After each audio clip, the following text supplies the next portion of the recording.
नमस्कार दोस्तों, कैसे हो आप सब। दोस्तों, तारीख थी 26 नवंबर साल 2005 की बात है।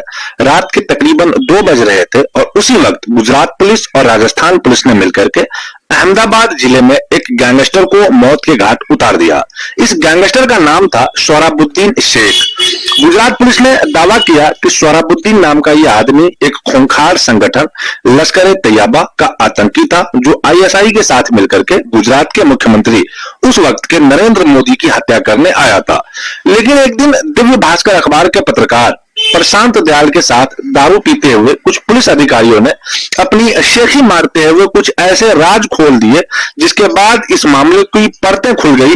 इस मामले की जांच करते हुए सीबीआई ने पाया कि सोहराबुद्दीन कोई लश्कर तैयबा का आतंकी नहीं था, बल्कि लोकल लेवल का गैंगस्टर था, जिसके गैंग का इस्तेमाल अमित शाह और आईपीएस अधिकारी डीजी बंजारा जैसे लोग राजस्थान के मार्बल व्यापारियों और गुजरात के बड़े बड़े बिजनेसमैन के साथ वसूलने के लिए क्या करता था, जिन्होंने उसके बाद में एक साजिश रच करके शहाबुद्दीन की हत्या करवा दी। सोहराबुद्दीन की हत्या क्यों करवाई गई, ये एक बड़ा सवाल है, जिसका उत्तर इस एपिसोड के अंत तक आपको मिल जाएगा। लेकिन सोहराबुद्दीन के बारे में सबसे बड़ा खुलासा उसके साथी और सीबीआई के गवाह आजम खान ने किया। आजम खान ने मुंबई की एक ट्रायल कोर्ट में बयान दिया कि सोहराबुद्दीन ने ही गुजरात के पूर्व गृह मंत्री और भाजपा नेता हरेन पांड्या की हत्या की थी, और वो भी अमित शाह के चहेते अधिकारी डीजी बंजारा के कहने पर। डीजी बंजारा ने जिसके कहने पर हरेन पांड्या की हत्या करवाई, ये तो अपने आप में एक बड़ा ही सवाल है। दरअसल गुजरात भाजपा के मंत्री रहे हरेन पांड्या वही आदमी है जिन्हें भाजपा के अंदर नरेंद्र मोदी का प्रतिद्वंद माना जाता है, यानी बराबर के आदमी का। जब नरेंद्र मोदी को पहली बार गुजरात का मुख्यमंत्री बनाया गया था, तब से हरेन पांड्या और नरेंद्र मोदी के बीच बनती नहीं थी। हरेन पांड्या ने ही गुजरात दंगों के मामले में नरेंद्र मोदी के खिलाफ गवाही भी दी थी, लेकिन इसके कुछ महीने बाद ही हरेन पांड्या की रहस्यमय परिस्थितियों में हत्या कर दी गई थी। बाद में उनके हत्यारे सोहराबुद्दीन को भी गुजरात पुलिस ने एक फर्जी इनकाउंटर में आतंकी बता के निपटा दिया, और इसके 3 दिन बाद ही सोहराबुद्दीन की निर्दोष पत्नी कौसर बी को भी बलात्कार करने के बाद गुजरात पुलिस के द्वारा ही मार दिया गया। और कुछ महीने बाद ही कौसर बी और शहाबुद्दीन मामले के अंतिम गवाह गैंगस्टर तुलसी राम प्रजापति को भी पुलिस कस्टडी में ही मार दिया गया। ये खेल इतना बड़ा और इतना उलझा है कि जब सोहराबुद्दीन का मामला सीबीआई कोर्ट में चलने लगा, तो इस मामले की सुनवाई कर रहे जज जस्टिस लोया की भी रहस्यमय तरीके से मौत हो गई। एक नेता की हत्या से शुरू हुआ इस खूनी खेल में गवाह से लेकर के गैंगस्टर की हत्याएं की गई और अंत में जज की भी हत्याएं की गई।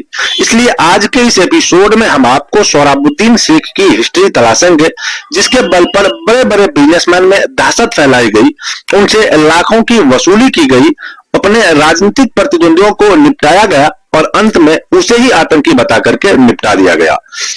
तो चलिए दोस्तों, मैं इस कहानी को शुरू से शुरू करता हूं। सोहराबुद्दीन एक आतंकी था या अमित शाह और डीजी बंजारा जैसे पुलिस अधिकारियों का ही एक गुर्गा था, इसे समझने के लिए हमें सीबीआई की चार्जशीट से होकर के गुजरना होगा, जो दावा करती है कि सोहराबुद्दीन दरअसल अमित शाह का ही आदमी था।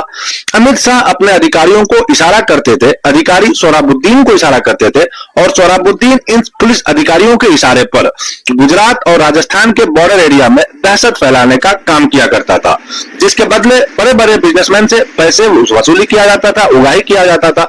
सोहराबुद्दीन के इनकाउंटर के बाद गुजरात पुलिस की कहानी गढ़ी गई कि उसे राजस्थान पुलिस से टिप मिली थी कि सोहराबुद्दीन लश्कर तैयबा और आईएसआई के इशारे पर नरेंद्र मोदी की हत्या की प्लानिंग कर रहा है, इसीलिए राजस्थान पुलिस उसे पकड़वाने के लिए गुजरात आई थी। और इसी बीच अहमदाबाद के विशाला सर्किल के पास हाईवे पर सोहराबुद्दीन शेख बाइक चलाते हुए देखा गया।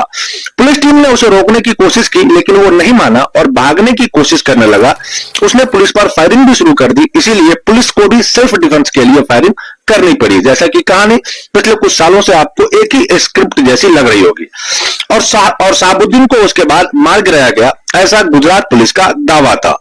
लेकिन जब साल 2010 में सुप्रीम कोर्ट के आदेश के बाद सीबीआई ने इस मामले की जांच की, तो ऐसे ऐसे रहस्य बाहर आए जिससे पूरा मामला ही पलट गया। सीबीआई ने 23 जुलाई 2010 को जारी की अपनी एक चार्जशीट में बड़ा सा खुलासा करते हुए कहा कि नेताओं और गुजरात पुलिस अफसरों की मदद से अमित शाह एक फिरौती रैकेट चलाते थे। अमित शाह खुद और पुलिस अधिकारी डीजी बंजारा और आईपीएस अभय चुडासमा सोहराबुद्दीन का इस्तेमाल बड़े बड़े बिजनेसमैन से वसूली करने के लिए क्या करते थे। अब चार्जशीट के मुताबिक अमित शाह इस फिरौती रैकेट के सबसे बड़े सरगना थे और सोहराबुद्दीन फ्रंटमैन था जो जमीन पर काम को अंजाम दिया करता था, जबकि डीजी बंजारा और डीसीपी अभय चुडासमा के बीच की कड़ी थी जिन्हें अमित शाह निर्देशित किया करते थे और बाद में सोहराबुद्दीन को इसका निर्देश पहुंचाया करते थे। सीबीआई ने अपनी चार्जशीट में गुजरात के पॉपुलर बिल्डर्स फायरिंग केस का भी जिक्र किया है, जिसमें सीबीआई ने बताया कि 8 दिसंबर साल 2004 के दिन सोहराबुद्दीन के 2 गुर्गे सिविलियन और तुलसीराम प्रजापति के ने अहमदाबाद के 2 बड़े बिल्डर्स भाइयों की ऑफिस पर फायरिंग की और फायरिंग किसी के कहने पर नहीं की बल्कि अमित शाह के निर्देश पर की गई थी। सीबीआई की माने तो पॉपुलर बिल्डर्स की ऑफिस पर फायरिंग का निर्देश अमित शाह ने पुलिस अधिकारी डीजी बंजारा, राजकुमार पांड्यान और अभय चुडासमा को दिया था। आईपीएस अभय चुडासमा साल 2001 से ही सोहराबुद्दीन के संपर्क में था और अभय चुडासमा ने अमित शाह के निर्देश पर सोहराबुद्दीन से पॉपुलर बिल्डर पर हमला करने के लिए कहा गया था। सोहराबुद्दीन ने समझा कि वैसे ही एक टास्क होगा जैसे उसे पहले की तरह मिला करते थे। उसने अपने 2 गुर्गे सिविलिस्टन और तुलसी प्रजापति को पटेल ब्रदर्स के यहां आतंक मचाने के लिए भेजा। 8 दिसंबर साल 2004 के दिन इन दोनों ने नवंगपुरा में स्थित एक पटेल ब्रदर्स की ऑफिस पर ओपन फायरिंग कर दी, लेकिन जिस खेल को सोहराबुद्दीन खेल समझ रहा था दरअसल उसे कहीं और से रचा गया था। दरअसल ये खेल सोहराबुद्दीन को निपटाने के लिए ही रचा गया था। इसके 2 कारण माने जाते हैं। एक, चूंकि सोहराबुद्दीन ने ही कथित तौर पर भाजपा नेता हिरेन पांड्या की हत्या की थी, इसीलिए उस केस को छुपाने के लिए सोहराबुद्दीन को निपटाना जरूरी हो।